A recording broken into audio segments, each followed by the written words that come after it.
Seeing a message that says, "There is a problem with your Apple Watch." This usually happens due to software glitches, failed updates, or connection issues with your iPhone. Don't be upset.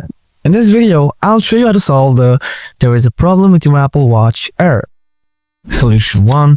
Update your software. Open the watch home screen. Tap on the Settings app.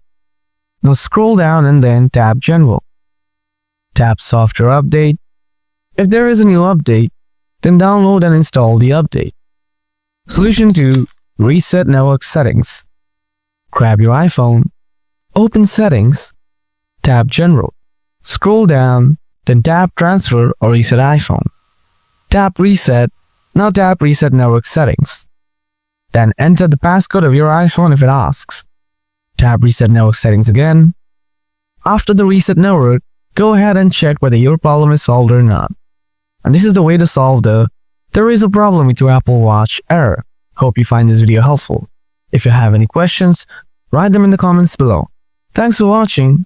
Catch you in another video.